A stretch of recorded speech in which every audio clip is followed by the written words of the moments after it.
Namaskar and welcome to this exciting new episode of Sathology Debunking Mythology. Sat means truth. Logos means a study or science. Sathology means a science of truth, a study of truth. Opposite of that is mythology, which is comes from a Sanskrit root word myth, which means a fake lie imagination. So mythology becomes a study of fake lie or imagination.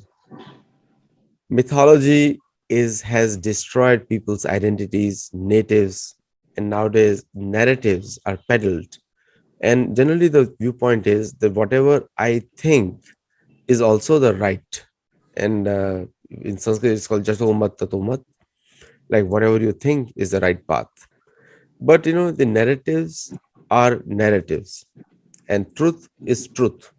So I have a very, very special guest today, and we are going to debunk one narrative of Mahabharata about Maharaj Yudhishthir, on which I have written a book. She has also written a book.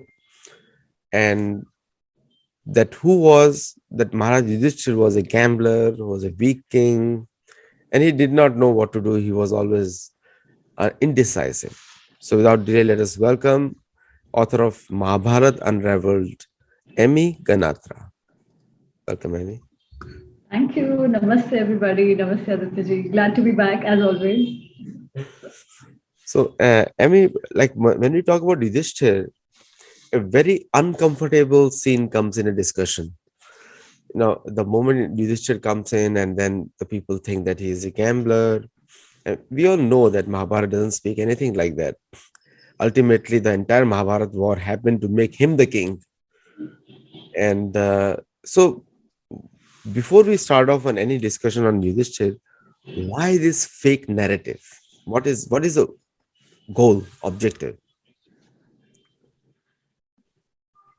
I think the answer to the why is generally what is done with Indian text, right? There is always this thing where anybody who's good, anything that is worth for people to emulate, they are made out to be villains. And those who are villains, there is a sort of sympathy created around that, as we've seen in the case of Karn. Though I think in the case of Yudhishthir, what happens is there are these one or two very controversial situations that Yudhishthir is put into. And in a way, if one has to very simplistically look at that, then it does seem like the way he acted was not the way anybody should have acted. Of course, all the information, all the wisdom that people talk with is in hindsight. So there have clearly been a couple of instances which have sort of given an impression of him not being decisive or being unfair or not knowing what to do. One, of course, is the Draupadi Swayam, the Vastraharan scenario of Draupadi. That case has made him look a bit like that. I think the other reason is also that a lot of what people know is through B.R. Chopra Mahabharata. Now, I don't want to diss B.R. Chopra Mahabharata. I think it brought the discussion for Mahabharata to general masses, which is great. But what has happened in B.R. Chopra Mahabharata is that a lot of decisions which Yudhishthir had made, they have been ascribed to others. They have been attributed to others. So making it look like what Yudhishthir did was really not of any significance, and only all the bad things have been attributed to him. And the decisions which he made have not been attributed to him at all. Either they have been attributed to Vedyasji or Krishna or somebody or the other. I think that misalignment or miscommunication of information is also leading to the character of Yudhishthir, which people think is but is not, because it's very clearly given in Mahabharata that he's called a Dharmaraj. And our rishis were not fools to call somebody what they were not. So if he's called a Dharmaraj, it's a huge compliment to be given to somebody. It basically means one who understands Dharma very well. Yeah, he's also called the son of Dharma. So he understands Dharma very well, and a person who understands Dharma very well obviously also practices Dharma in his life the way it should be. So I think Yudhishthir is one character in Mahabharata which is worth studying, because we all face problems in our life. We all face conflicting priorities in our life. How do we navigate those? How do we get out of situations which take us to the bottommost of our basically create the worst of problems and still we get out of it? successfully. So how do we manage those things? So I think Yudhishthir is one of the key characters to be well understood rather than being dismissed as somebody who's not smart or who's not strategic or he doesn't know what to do. So yeah, I think Yudhishthir is a character one must discuss and speak about. On Yudhishthir, two books I have written, two. One is the Narada, the Making of a Statesman, and the second is Yudhishthir, the Pran of Dharma, which is available from Kaput Publications. And Amy Ganatra's Mahabharat Unraveled, you can also check it out. It's available on Amazon too. And Amiganatra. And so that's how you can search it out. So the good opening lines, and also the one of the things about Yudhishthir is when the first time, I've always see when Krishna explains to Balram in Draupadi Swayamvar that here is the Yudhishthir. He is described as someone whom even today we'll regard externally as very smart person, thin, very composed, very patient, tall, and Shukla Varna. Shukla Varna means fair complexion and big mustaches. So he was very royal, even though he was in a hidden, he was dressed as a Brahman, but he looked royal. And Krishna tells Balram that this same person is Maharaj Yudhishthir. Now, if you look at the modern description also, people will say that he was not a warrior and he was not a, but, according to Dronacharya, all the Pandavas were sufficiently good warriors. They were degraded, there were gradations, like somebody can be better in something, but all were sufficiently warriors, all could work on Dhanush Ban, all could work on swords, all could work on, and they had a personal weapon of choice. So this particular observation by Krishna about Yudhishthir is also very significant. What do you want to say on that, please? I think what Krishna says and how Yudhishthir was portrayed in V.R. Chopra Mahabharat, once again, I think if Yudhishthir was shown the way Krishna has described him, and you very rightly said he's tall, and that is also the description which comes in the beginning when the princes they come back to Hastinapur and they are being described. Their description is given. So I think at that point as well, this is how Yudhishthir has been described. Somebody who's very good looking, who's very handsome, who's very very brave, and his choice weapon was that bhala, right? That was his bhala. That was his choice of choicest weapon. But he was also a Maharathi. He was also equally good a warrior. The only thing is that the chances, the opportunities for Yudhishthir to fight were limited in the sense that he was the Raja, because once they made Indraprasth from Khandaprast, which was basically a barren land. After that, the security was basically being handled by the other brothers. But that doesn't mean he was not a good warrior or anything like that. He was an equally good warrior. And we know that he also fought alongside Virat Naresh in the Matsya when the king from Susharma from Trigarh attacked Matsya. Yudhishthir was part of that war along with Virat Naresh, where obviously Virat Naresh didn't even know that he's a Kshatriya or a warrior for that matter. He's a Brahmin, but he had gone to fought the war. So you're very right, very handsome, very good looking person, very regal in his appearance, and obviously a very good warrior as well. So this understanding, as I said, right, a lot of what we think we know is not really based on Mahabharata. What it's based on what we read about it's about usually the fiction that we read about Mahabharata. It is usually based on the teleseries where certain characters have not been done justice to. That's what I think, yeah, because people go in with their own biases rather than looking at Yudhishthir or anybody like him with an open mind. And Yudhishthir more so because he's called a Dharmaraj. So obviously the inclination to bring him down is even more. Kahe ka Dharmaraj, what good is he for? It's very easy for us to dismiss somebody rather than figuring out why is that the case. In fact, Aditya, one of the reasons that led me to write Mahabharat Unraveled, of course, there were many characters that I cover in that, is because it always intrigued me that why is it that Yudhishthir is called Dharmaraj, whereas the usual portrayal of him is so negative? Then why would he be called Dharmaraj in spite of that? Yeah, and it just didn't make sense to me. I said there has to be some consistency, right, in in an epic, in an itihas, which we ascribe to Vedvyas ji, one of our greatest rishis. So that is what made me curious to read your Mahabharata. And I think once you read Mahabharata, it's very clear why he's called Dharmaraj. He is, Sarva Guna Sampanna, as they say. For a king to be a good king, as you said, one of the greatest emperor, Yudhishthir, to be a good king, he has to be a good warrior. There is no other way out. Yeah, they have to be good warriors, not just for fighting, but also having the right kind of yuddha niti, to have the yuddha strategy. And how good he was in terms of yuddha strategy is also what comes out in the 18 days of the war. Of course, there are different senapatis, but they all function, they all work with Yudhishthir's blessing all the time. So Yudhishthir is always involved in the decisions of the war strategies as well. There are so many people nowadays talk about Sanatan Dharma, Sanatan values, Sanatan Yodha, Sanatan this, Sanatan that. And I'm a Sanatani, lot of language. Probably this language, if it would have spoken before great rishis, this language itself will be rejected.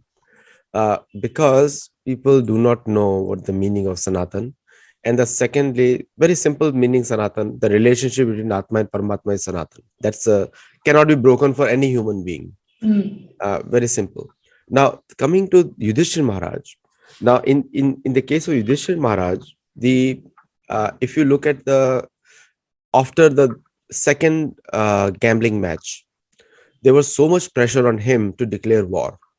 Because first gambling match, all the Pandavas were saved by Draupadi. She asked 3 boons. She saved everybody. Now, before that, I think after that, when they meet the Gandharva, then Yudhishthir saves all the Pandavas by asking Yaksha, by asking the right questions to him, answering it properly. So the conspiracy is, if Yudhishthir is weak, then Dharma is weak. And if Yudhishthir is a villain, then Dharma is bad. No, which is a very indirect way of attacking Sanatan Dharma, that show the hero as a weak. Correct. But if you look at Yudhishthir's character, he is not weak, but he considers all the points. And I'm going to come to that how he decides to go 12 years in preparation, not in death. So what do you have to say on this? So what is this controversy, and how do you answer this controversy? So, Aditya, there is one thing, right? We think today that reacting to every situation impulsively is somehow a very good thing to do, which is not. I think it takes more strength to say that this situation is making me react, but I will not react right now. I will respond at an appropriate time. I think that decision requires a lot more courage, a lot more patience, and a lot more gambhirya, a lot more strategic thinking, a lot more seriousness, rather than saying, Acha, usne mujhe mara, I'm going to hit him somewhere. I'm going to give one slap to him. That is not the right way. Now we think about this thing, right? Where and it's not others, right? When Yudhishthir decides to spend in the 12 years of Vanvas and 1 year in disguise, even Pandavas themselves, they also keep telling him, let's go declare a war. Bhim tells him that why are we sitting like this, right? Cowards. We must go and fight back. And he says that in certain situations, 13 years is equal to 13 days or even 13 months. So in that 13 days or 13 months, if we attack, if we call a war, it's going to be perfectly okay. So we should fight like Kshatriyas and not just sit and, take this embarrassment that has been dealt to us. And at that time, Yudhishthir himself says why he's agreeing to spend this 12 years in Vanvas. This is what he says. It's very, very important. He says, Bhim, you have to understand that we just finished the Rajasuya Yagna. Okay? And in the Rajasuya Yagna, how does the Rajasuya Yagna happen? The king who's claiming to be a Chakravartin or who's doing the Rajasuya Yagna, they have to go and defeat a lot of kings around so that the kings accept allegiance to this person who is aiming to be Chakravartin. To do that, all you 4 brothers went around and defeated a lot of kings. Some of them were happy with us, some of them were our friends, but others weren't. So these kings, now they have a chance to take revenge on us. So they will all go to Duryodhan's side. That is one. Second, think of it. Today, you think that Bhishma, Dronacharya, Kripacharya, they might have sympathy with us. But when it comes to a war, they are not going to fight on our side. They are all going to be on the side of Duryodhan. At this point, Duryodhan is much stronger. He has the right kind of warriors. He has all the army that he needs. He has allies. We have nothing at all. So, do we want to fight a war just for fighting a war, or do we want to fight a war to win? Yeah. So of course, I'm not quoting verbatim. I'm just saying the essence of the discussion they had. So basically, what Yudhishthir is saying is that anything that you do, that should be sumantrite, suvikrante. It should be thought through properly. It should be discussed properly, and it should be done in a way that you know you're going to win, or at least you can win. And hence he says, instead of trying to take revenge and going on a war and losing right now, let's hold back, let's prepare, let's be prepared to fight a war which is definitely going to happen at the end of our Vanvas. So he's very clear that the war is going to happen, yeah. And hence at that time, Yudhishthir is the one who tells Arjun that you go to the north and go to Indra and get all these celestial weapons. You go prepare. So let us be prepared with all these weapons. So when it comes to a war, we are well prepared to fight. Yeah, this decision takes a lot more guts than saying, "Arey, mere saath bura hua, I will go and react." We always talk about this, right? All these leadership trainings, they'll say, "Oh, don't react to a situation, respond." That is what people tell us, and they have to tell us because it's not easy. Yudhishthir is the one who had actually mastered that. He had mastered his senses. He had complete control over his senses, and he was not reacting to impulses. So that is his strength. Uh, the other thing that you spoke about was Yaksha Prashna. Yeah, that actually there are two instances when Yudhishthir saves his brothers. In one case, it is with Nahush. Nahush is one of their ancestors who'd become a snake, who'd been cursed to become a snake, and he had caught hold of Bhishma. Oh, sorry, not Bhishma, Bhim. So, and he says, "I will let Bhim go only if you answer my question." And then he asks, Nahush asks a question. That our question is also very interesting. Nahush asks him that who is a Brahmin, and Yudhishthir lists out certain qualities. That one who has kshama, dam, daya, all of that, and who has all these qualities is a Brahmin. And then Nahush says that how is that? So are you saying that birth is not important at all? And Yudhishthir tells him that maybe at one point birth might have been important, but now a lot of intermingling has happened. Hence, birth cannot determine anybody's varna. It has to be the character and the action of a person that will determine who a Brahmin is. So, again, a very, very interesting dialogue. Talking about Yaksha Prashna. Yaksha Prashna is not just the answers he gave, but also if you see the entire situation, right? First, Sahadev goes to bring water, then Nakul goes. All of them were warned by the Yaksha. He said, "Don't drink the water till you answer my question or till I allow you to." But they were all so thirsty that they said, "Arey, baad mein dekha jayega, I'm first going to drink water." See, our physical needs, be it hunger, be it thirst, all of that, they sometimes overpower our buddhi so much that we don't think too much. So when Nakul went, he had seen Sahadev had fallen. He still tried and he still tried to drink the water. The same thing Bhim did, the same thing Arjun did. But Yudhishthir is the only one who said, "Fine, okay, if I have been told not to drink, I will hold on to my thirst." He was very thirsty. And first, I will tackle the questions. And of course, Yaksha Prashna is one of the most beautiful parts of Mahabharata and should definitely be read and understood, not going into detail there. But this shows that how sorted, how composed, and how what a visionary Yudhishthir really was. Not somebody who acted on impulse, but who acted after a lot of thought and strategizing and understanding.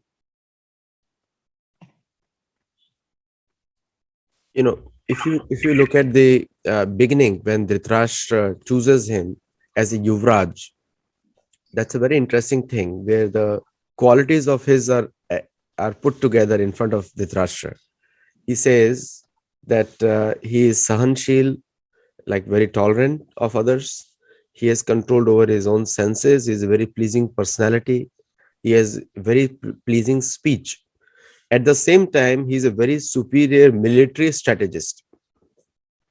And So one thing they did not mention, which Narad Muni covers later on, so he's a very good Arthashastri also, where Narad Muni says, I'm not going to give you instructions on Arthashastra because you're already Nipun. And so this is very interesting information for us.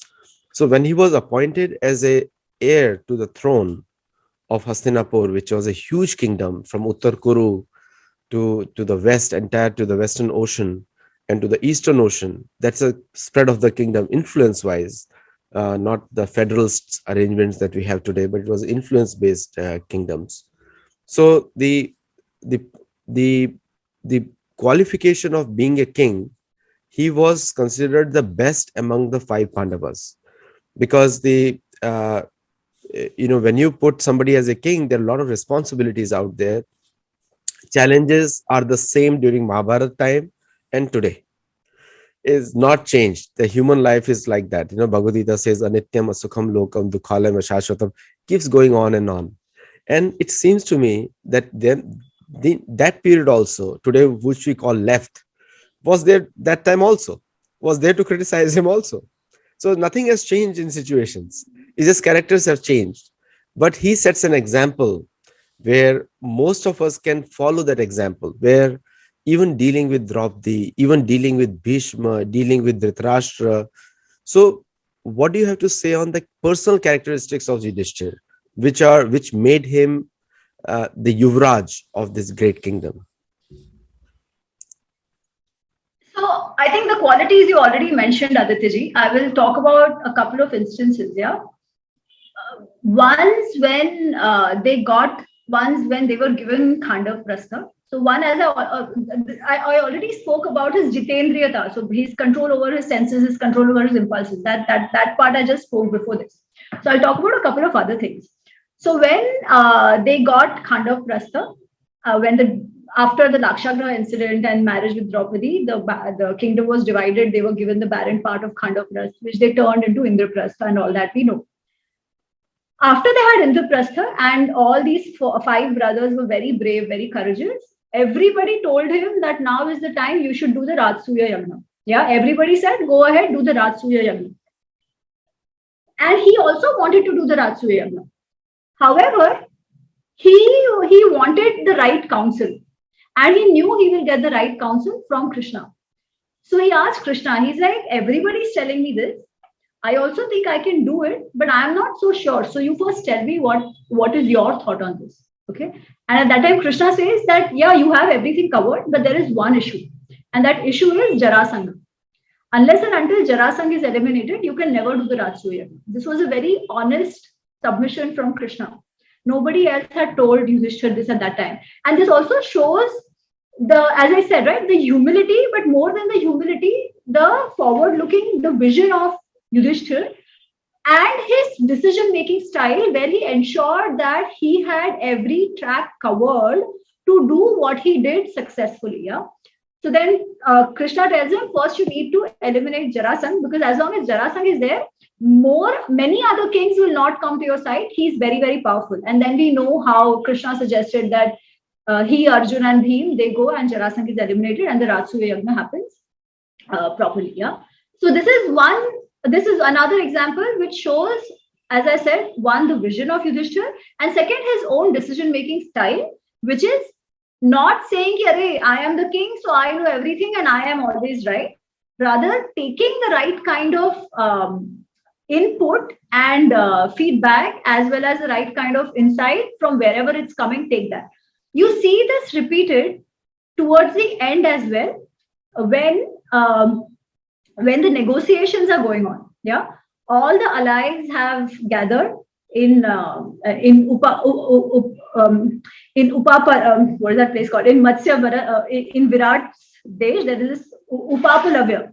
Everybody's over there and they are discussing negotiations with Duryodhan. Even at that time, Yudhishthir takes everybody's input. He ensures all the allies that are there, their inputs are taken, and the right decision is being made for negotiations as well.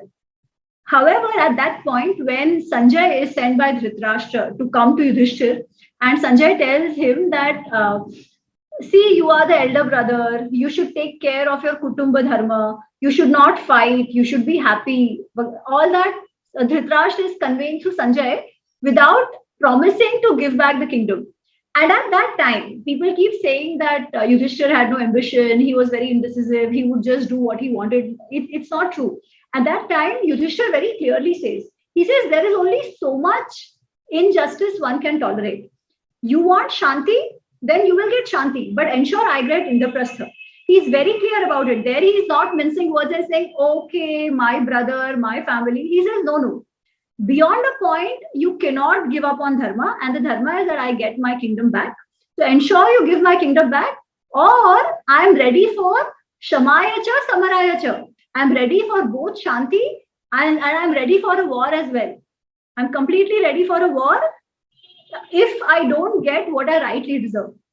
Yeah, so this is also Yudhishthir, the other side of Yudhishthir, which is not always compromising and giving up. He's very, very smart. As I said, he's always sure that, or rather, he always plans in a way that he knows he will be successful.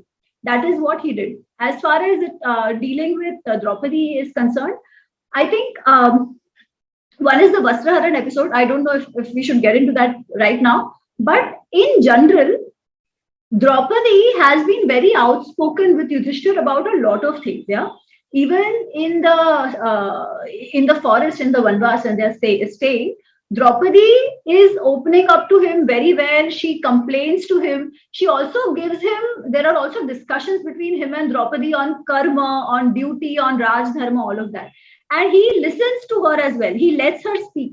It's not as if that, oh, my Raja hu, so I don't care for anybody. No, no, no, that's not the case. Yeah. So he allows her space, her voice. In fact, even before the Vastraharan episode happens, um, actually, should I start on the Vastraharan episode, Aditya? It's going to take some time. No, we can talk on that, Vastraharan. Yeah. Go ahead, please. Okay, so in the Vastraharan episode, first of all, people think that he was a gambler and he jumped on the opportunity to play dice. That is not true. That is absolutely not true.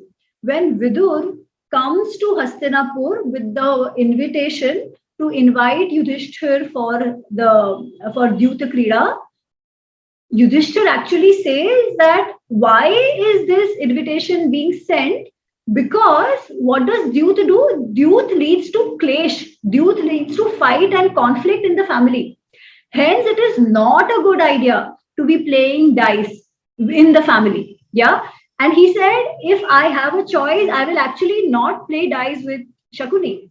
So then Yudhishthir says, Vidur tells him that I agree with you. If you think you shouldn't play, then let it be. Then give a reason and reject this invitation. But Yudhishthir says, actually, I can't reject it either because if somebody invites me, I will have to accept it. And this is my uncle himself. Now, today we know what happened, and hence we say, why did he accept the invite? At that point, playing Dyut was not considered any out of the ordinary thing. Yeah? People played Dyut. We saw it with other kings as well.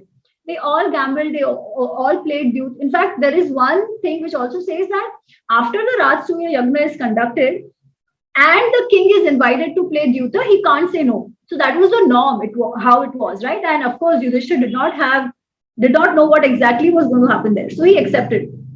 Even when the Dyuta Krida starts, when they go into that Sabha Bhavan where the game is being played, and Shakuni is going on and on about, wow, this game is going to happen and we'll play and all of that. Even there, Yudhishthir tells him that this is whatever, okay, I accepted to play, but it's not as if this is a great thing that we are doing. Dyuta Krida leads to clash. So we play, that's fine, but you don't have to boast about it. And Shakuni says, okay, so you don't want to play. Now, of course, Shakuni knew that when challenged, Yudhishthir will stay on. And Yudhishthir stayed on and he played. But the whole scene or the narrative created that he was a gambler and he was dying to play and he jumped very easily on this opportunity. That's not true. The unease was always there in him, but the situation was such that he couldn't say no. One. Second part, people always talk about him gambling away Draupadi, gambling away Draupadi.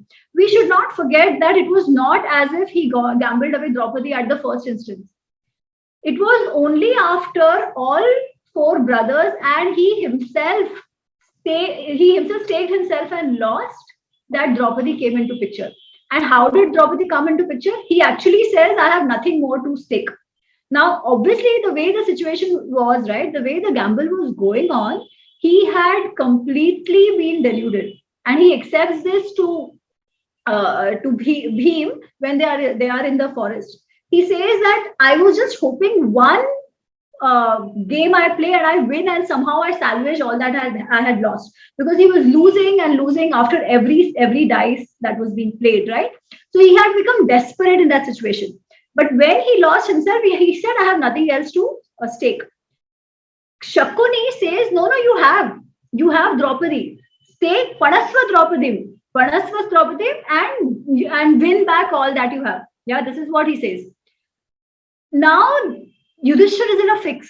He is hoping maybe this opportunity, this stake will win him.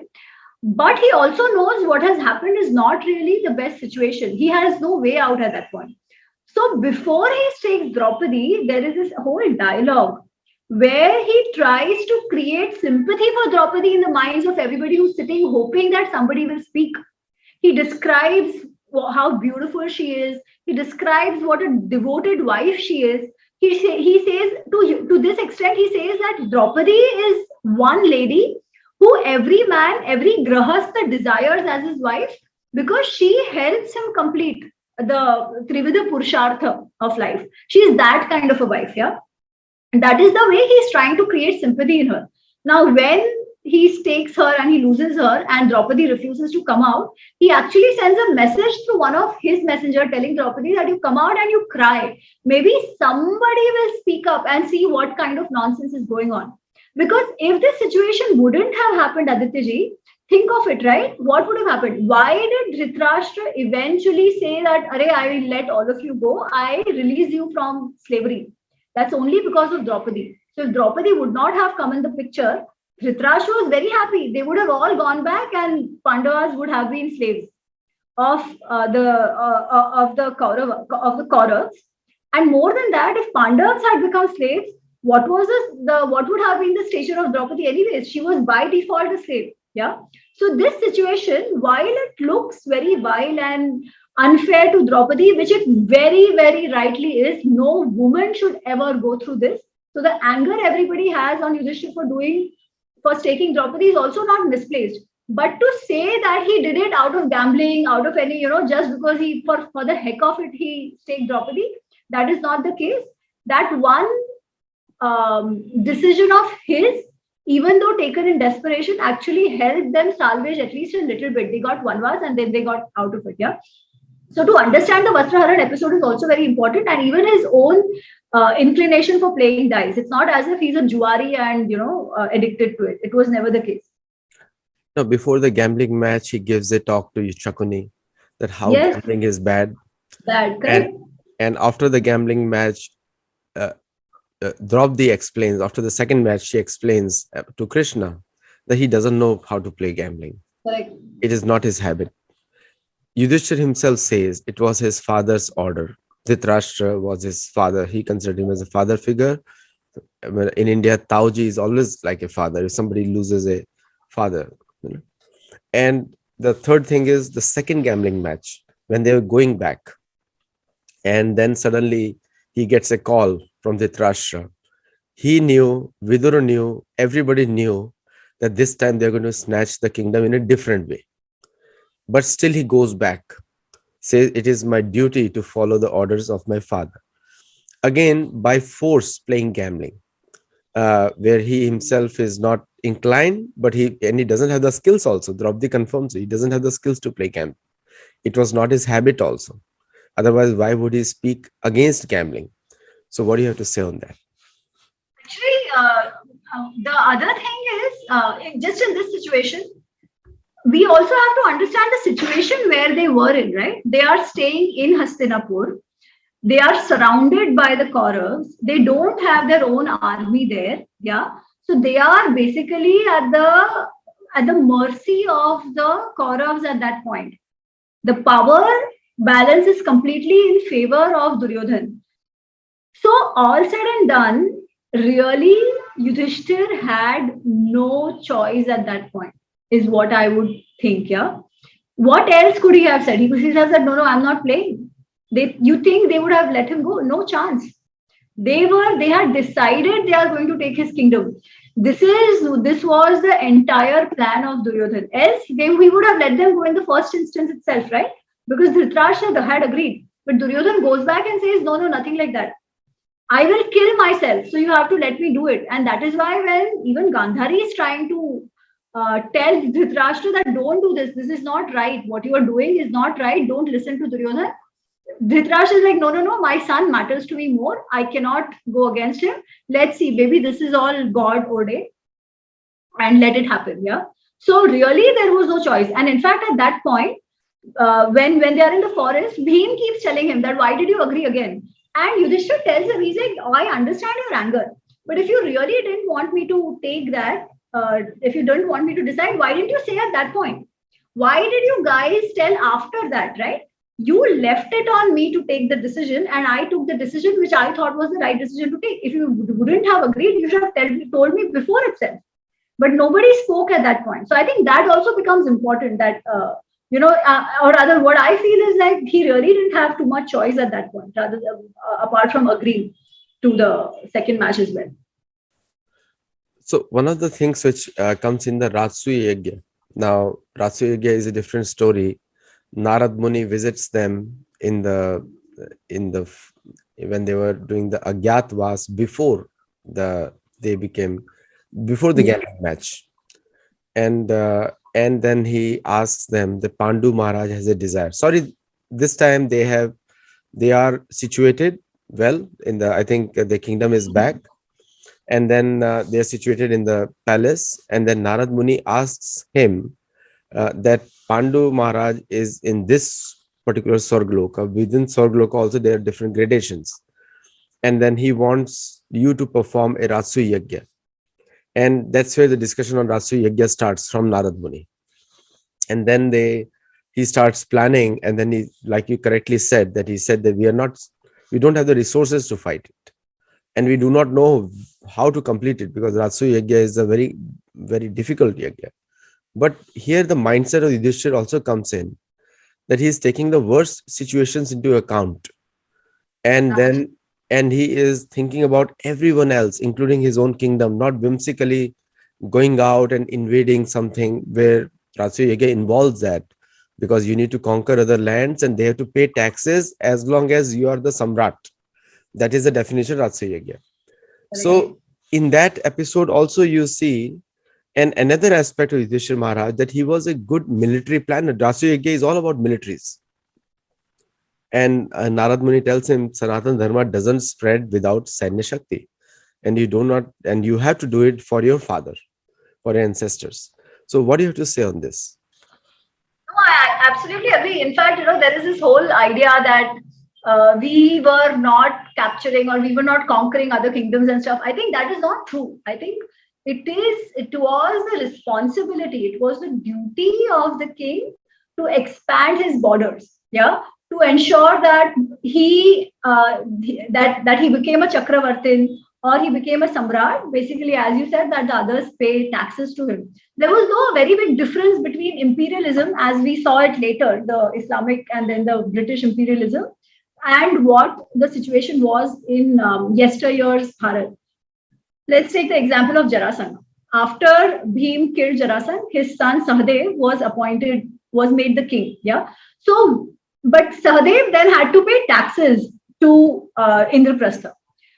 What we didn't do, we did not kill or destroy the kingdom whichever swore allegiance to us. Yeah, that did not happen. But conquering, expanding your influence, your adhipatya was always needed, and that was a part of your Kshatriya dharma. And Yudhishthir absolutely had it. One, as you said, for Ratsuya Yagna, I think I would also add that when it came to fighting the war, right? Ek to I already said that when Bhim was saying that no, let's fight, he said no, let's take into account everything. We are not prepared right now. Let's be fully prepared, then fight. Before that, before the war happens, like Arjun was deluded on the battlefield. Yudhishthir also feels bad that I have to fight with my uncles and all of that and stuff. He has this thing. But when the war starts, once the war starts, there is no confusion in Yudhishthir's mind that he must win this war. Not once. In fact, Arjun is still dilly-dallying. Arjun is still dilly-dallying fighting with Dronacharya. Arjun is still dilly-dallying fighting with Bhishma. And that actually makes Yudhishthir very angry. Yudhishthir tells him that you're not putting your heart. He tells Krishna that Arjun is not fighting, putting his complete heart in there. That's not right. He has no confusion. And that is why, even before the war starts, what does Yudhishthir do? He gets down from his chariot, walks up to Bhishma, and bows to him and says, I need your blessings. Bhishma says, I cannot come and fight on your side, and I'm happy. If you wouldn't have come to take my blessings because I'm your elder, I would have been very angry. I can't fight with you, but I will give you whatever else you want. Now, this was also a very, very strategic move, right? When you know that the sympathy of the opponent is on your side, you use that, you leverage that to your advantage. That is exactly what Yudhishthir did. Yudhishthir just asked him one question, and Yudhishthir asked him that, tell us the way we can kill you or the way we can conquer you, because there is no, you are one of the greatest warriors. You give me the reason or give me the cause of your death or the cause of your defeat. And Bhishma tells him, not now, this is not the right time, you come back at the right time. After the ninth day of the war, again it's Yudhishthir who decides that okay, now we have to go and ask Bhishma, it's been too much. That what is the way to kill him? And then Bhishma gives him indirectly this suggestion that somehow get someone who was a woman before and I will not fight. Yeah, and Arjun can bring me down. So this is something Bhishma. This is again his own buddhi, rather the complete military strategic buddhi which made him act like that. The same thing he did with Dronacharya as well. And Dronacharya said, as long as I have weapons in my hand, you can't defeat me. If you get me to somehow drop the weapons, you will win. Yeah. So that is the other thing. Then when it came to saying Narova Kunjarova, I think this is not there in the critical edition, but I really like this episode, so I will talk about it. When Krishna suggested to him, to Yudhishthir, to lie, Yudhishthir did not lie. Everybody knew it. He would always speak the truth. But when it came to this, and Yudhishthir realized that there is no other way, although he was hesitant, he said Narova Kunjarova. Yeah. So he did what it would take to fight and win the battle when it came to it. Just that before deciding on the battle, before deciding on or making any decision, he ensured he looked at the pros and cons, strengths and weaknesses, the SWOT analysis that we do. He did a complete, thorough SWOT analysis of every situation before going and acting. He did not act on impulse. That was the greatest strength of Yudhishthir. And that is also why he is called the Dharmaraj, because he understood everything in a very holistic fashion. So, in the case of being a military strategist, he is also considered on some in Kali Yuga on par with Sri Ram somewhere. We cannot compare with Sri Ram, but one where he claims like the way he organizes his armies, even though they were smaller, and all the Pandavas, if you try to like modern, there is a conception that Arjuna is the strongest. Without Arjun, Yudhishthir is nothing. But if you look at Pandavas, they're like a fist. They're together. They're always together, one in purpose. There was never a thought. There were instances, small instances on Bhim. Bhim has all the right. He's the second in here after Yudhishthir. But everyone has the right to express their opinion. But there was never a chance. Like, for example, when in the second the gambling match, Bhim always suddenly gets up, and after telling him something, Yudhishthir asks him, sit down. There's an order he gives, sit down. And this shows that there was no internal, what do you call it, rebellion against the Yudhishthir Maharaj. Never amongst the Pandavas. Also, if you look at the great sages, Pulastya Rishi, Asita Devala, Narad, Markandeya Rishi, all the great rishis, including the Rishi Lomash Rishi, who used to come in a plane, who used to fly in a plane. aside them, besides them. And even everybody, all the sages unanimously took his advice on dharma. In fact, they say that you are the emblem of dharma. Now, when we talk about these great people talking about it, you already covered it in in earlier, that they are not just trying to glorify him for no reason. They actually mean what he says, including Bhishma in the Draupadi Swayamvar, like he quoted. He says that you already know the dharma, and there is nothing for me to add. In the marriage between Draupadi, five brothers, and Draupadi, also Vyasdev asks him, "Are there any references?" So, what are these qualities of different aspects of dharma which one person had? All of them, and literally everybody who's who in our culture, who's who, like all these great rishis. We go to their places of pilgrimages. I mean, the tirtha are described by Pulastya Rishi to Yudhishthir. So, what do you have to say on this? That when he has such a wide acceptance amongst the great rishis and munis, and still we consider him as a weak king? I think that is just because we don't understand. And one of the views on Yudhishthir is that he's very stubborn, doesn't understand, very single-minded and stuff. In fact, that one incident that you spoke about just now, Aditya, I think it requires a nice discussion, which is the marriage of Draupadi itself. Yeah, it was a very, very unorthodox decision to be taken, a very, very bold and brave decision to be taken on the part of Yudhishthir. Nobody else could have taken that decision. And it's very interesting. He had the first right of claim on Draupadi. In spite of that, he took this decision, which actually was not acceptable to even Drupad and Drishtadyumna to begin with. Yeah. So what happened? We know that the Swayamvar happened. Arjun won Draupadi. They came, and then Kunti said that Sametya Bhutva, that you guys divide and eat, because she didn't know. She thought this was a bhiksha. Anyways, but a lot of people think that only because she said Yudhishthir took the call. No, that was not the case. There is a discussion between Arjun and Duryodhan, and Arjun and Yudhishthir, and about who should marry Draupadi. So Arjun says, "You are the elder brother, so you should marry Draupadi. Unless and until you are married, I cannot marry Draupadi. Or rather, I can't marry till you are married, so you should marry Draupadi." Yudhishthir says, "You won her, so you have the right to marry her." Yeah. Now, while this discussion is going on and they are thinking what to do, the five brothers are sitting on one side, Draupadi is sitting on the other side, and the five Pandavas are looking at her, and she is looking at the five Pandavas. And this woman is so attractive, she's so charming and so attractive that the Pandavas, all of them are absolutely smitten. All of them. Yeah. And Yudhishthir realizes that if any one of them has her as a wife, it will divide and break them forever.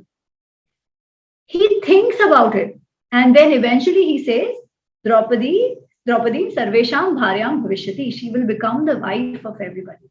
Now it's very interesting. Neither does Draupadi object to it, nor do any of the Pandav brothers object to it. So they're all very happy. And we were discussing till now that it's not as if nobody had a say. Everybody was able to voice their opinion. Nobody did. Everybody was fine with this. Okay. What happens after that? Draupadi is happy. She is living in that house. Drupad, who till now doesn't know the identity of these people, he sends his Pandit to figure out who these people are. So the Pandit goes and says that, "Arey, who are you? Are you Brahmins? Are you Kshatriya? Are you Vaishyas? Or are you Shudras? We just want to know that." And Yudhishthir tells him, "You never specified the Kula, Jati, anything of Kula, Jati or anything during the Swayamvar. So it's not right for you to ask. You should be happy with what it is. But let me assure you, your daughter is in the right family." Okay. Then eventually Drupad and Drishtadyumna, they come, and then they get to know that, okay, they are Kshatriyas. And Drupad is very happy, and he says, "Okay, which of you is going to marry her?" And Yudhishthir says, "All of us are going to marry her." And Drupad loses it. He's like, Arey Bape, what are you doing? This is not done. It is seen that one man can have multiple wives, but one wife having multiple husbands is unheard of.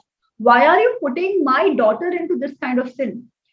And there is one thing very interesting Yudhishthir says. Yudhishthir says, my mind never goes astray from dharma. I have that much confidence. So if my own intuition is taking me towards that path, I cannot be wrong. This practice itself can't be wrong.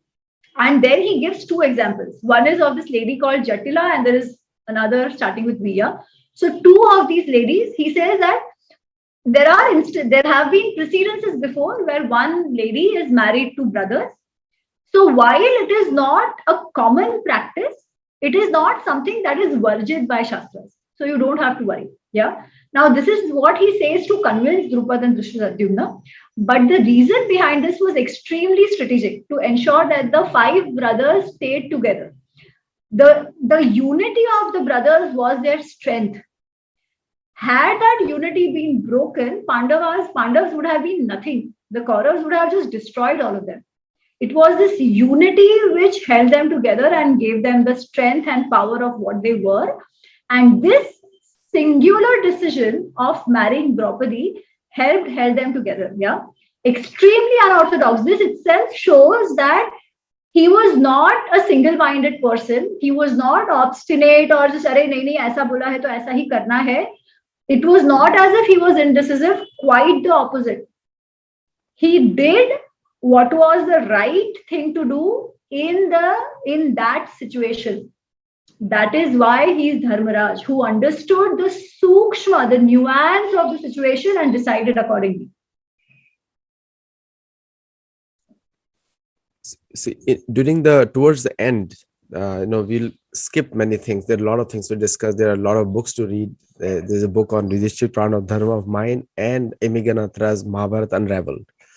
And she has done such a good homework that we both meet, because this is what is written in Mahabharata. And towards the end, when they are going to Swargloka, and there's very incident happens when he reaches Swargloka, and he is very detestful that Duryodhana is already there, and and his brothers are nowhere to be seen. Now all those things get resolved, and ultimately they see all of them in the original position. There is a statement by Indra and other people that you have come in the same body to Swargaloka, which is not possible for a Manushya. And Dharmaraj, his father, is also there.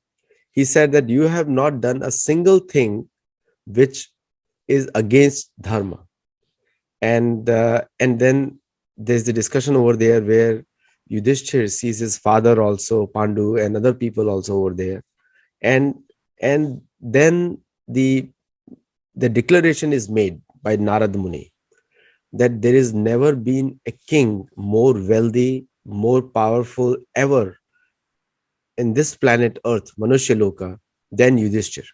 And all the Devtas agree, and all the people agree, including his enemy, Swargaloka, including Indra. He agrees to that. There's no Samrat. There's 6 Samrats total, which are described in Mahabharata. So at that time, now this is also conclusive evidence that it's like if you look at the whole story, whole life, and then you reach here to this culmination in the Swarglok, where he's still standing in his own original human body. And so this again shows that he attained the success in life, which was not possible if he was a very weak person in any possible way. What do you have to say? And that's how we'll conclude this discussion. There are a lot more things to discuss. Can't cover in 1 hour, 2 hours, 4 hours. I think the biggest problem, Aditya ji, is that people don't understand dharma itself. The definition of dharma or the understanding of dharma itself is not clear, and that is why they cannot appreciate. A lot of us cannot appreciate for what Yudhishthir did and how he did and how he lived his life. Yeah, dharma is not any do's and don'ts. There is nothing like ये कर दिया तो स्वर्ग जाओगे, ये कर दिया तो स्वर्ग नहीं जाओगे. Ours is not an Abrahamic form of religion, right? Dharma is not religion. One. Second, what is dharma then? Dharma dharayati iti dharma. Dharanat dharmeti ahu. That which upholds. that which sustains. So any action that leads to sustenance of the society, that helps survival and thriving of the society, is dharma. Which means that if a situation is such where five brothers marrying one lady is going to actually help the survival of the system and the samaj, that is the right thing to do. It means that if going through tolerating the 12 years of Vanvas will help longevity, will help a better future going forward for many involved, that is the right thing to do. Which means that eventually, when nothing works, you cannot set the wrong precedents by not fighting. You will have to fight, even if it means destruction of a lot of people, because you are setting the right principle. You have to set the right principle that adharma cannot survive forever. That is the right decision to take. At every stage in his life, Yudhishthir took that conscious call of taking a decision that would set the right precedents or that would help longevity or sustenance of the system of the unit that he was a part of. Yeah, that is the greatness of Yudhishthir. Now, being a human, there will always be some kind of personality traits that come with you, because sometimes people will say, "Are he fought the war and then he was upset. He wanted to give it all up." Some of these things they'll come back with, but that's a human. There are some of these human traits which everybody has, emotions everybody has. But can you keep those emotions at the side when you are decision making and take the decision with in consideration to everything in a way, as I say, I'm saying again, which allows sustenance, thriving, survival of the system. That is the right thing to do. Every decision of Yudhishthir actually can compare to this definition of dharma, and hence he is Dharmaraj, is what I would like to say and conclude. Thank you so much, Emmy. I know you have to go for another discussion also. Thank you so much for joining today, and for all the viewers. And please read these books. I've said it many times. Now 3 books are there, and read those books. Do comment and remove your misconceptions. We removed, and we're going to cover Swayamvar in detail, because Swayamvar has so many small points, including the birth of Pandavas, have such small points, which is a guide to most of the people, including how stritva or womanhood is respected in Mahabharata. And that was Kunti's conversation with Pandu, which is very, very informative. Mahabharata has so much information.